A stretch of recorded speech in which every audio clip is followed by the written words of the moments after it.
അവളെ പുറത്ത് വിടരുത്, അവൾക്ക് നീതി കിട്ടരുത്. അവളെ ജീവപര്യന്തം തടവിലിടണം. അവളെ പുറത്തേക്ക് വിടുകയും ചെയ്യരുത്. അവൾ പിടിച്ചിട്ട് ഞങ്ങളെ മുന്നിലേക്കൊന്ന് കൊണ്ടുവരിച്ച് ഞങ്ങൾക്ക് അത്രയും സന്തോഷമായിരുന്നു. ഞങ്ങൾക്ക് കുറച്ച് വാക്കുകൾ അവളോട് പറയാനുണ്ട്, ഞങ്ങൾക്ക് കുറച്ച് കാര്യങ്ങൾ അവൾക്ക് ചെയ്തു കൊടുക്കാനുണ്ടായിരുന്നു. ഞങ്ങൾ മുന്നിലേക്ക് അവളെ കൊണ്ടുവന്നാൽ ഞങ്ങൾക്ക് അത്രയും സന്തോഷമായിരുന്നു. ഞങ്ങൾക്ക് ഏതായാലും പോയത് ഞങ്ങൾക്ക് തിരിച്ചു കിട്ടില്ല, ഞങ്ങൾക്കറിയാം. പക്ഷെ അവളും കൂടെ ഒന്ന് വേദന അനുഭവിക്കേണ്ടിയിരുന്നു, അത് വേണ്ടിയിരുന്നു. അതിനുള്ള വഴി നിങ്ങൾക്ക് വല്ലതും ചെയ്തു തരാൻ പറ്റിയെങ്കിൽ വലിയൊരു ഉപകാരമായിരുന്നു. അവൾക്ക് എന്തായാലും ജയിലിൽ പെട്ടാലും ഇനി അവൾ പുറത്തേക്ക് അവളെ വിടരുത്. കാരണം ഇനിയും പാവം പിടിച്ച പുരുഷന്മാർ ഇനിയും കുട്ടികളും ഇനിയും ഉണ്ടാവും.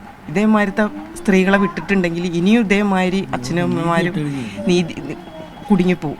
അതുപോലെ അതുകൊണ്ട് അവൾക്ക് ഇനി അങ്ങനെ ഒരു ഇതുണ്ടാവരുത്. ഇങ്ങനത്തെ സ്ത്രീകൾ ഇനി ലോകത്തുണ്ടാവരുത്.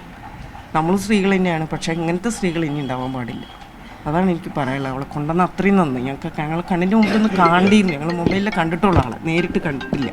അവന്ന് കണ്ടാൽ നന്നായിരുന്നു. അതിനൊരു ഇതുണ്ടായിരുന്നു. അവൾക്ക് അച്ഛനും അമ്മേനെ കാണിച്ച് ഞങ്ങളെ കുടുംബത്തിനൊന്നും കാണണ്ട. അവൾക്ക് എങ്ങനെയാണ് കുടുംബം എന്ന് അവൾക്ക് അറിയണ്ടേ, അച്ഛനും അമ്മയും ഇത്. അവളങ്ങനെ കിട്ടുകയെന്ന് ഞങ്ങൾക്ക് വലിയൊരു സന്തോഷമായിരുന്നു.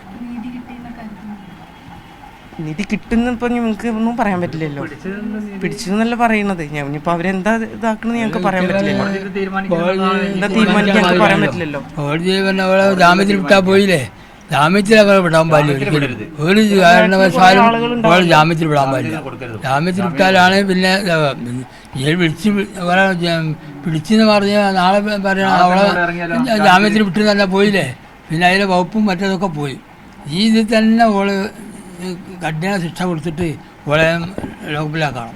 അവളെ ഒരിക്കലും ജയിലിൽ നിന്ന് വിടാൻ പാടില്ല. ഞങ്ങളുടെ വക്കീലിനെ അവിടെ ഏർപ്പാട് ചെയ്തിരിക്കണേ. ഞങ്ങളിപ്പം കെ പി രാജാപുരം വക്കീലിനെ വക്കാലത്ത് ഇന്നലെ കൊടുത്ത് സാറിന്ന് അറ്റൻഡ് അവിടെ കോടതിയിൽ ഇതാക്കിയിട്ടുണ്ടാവും.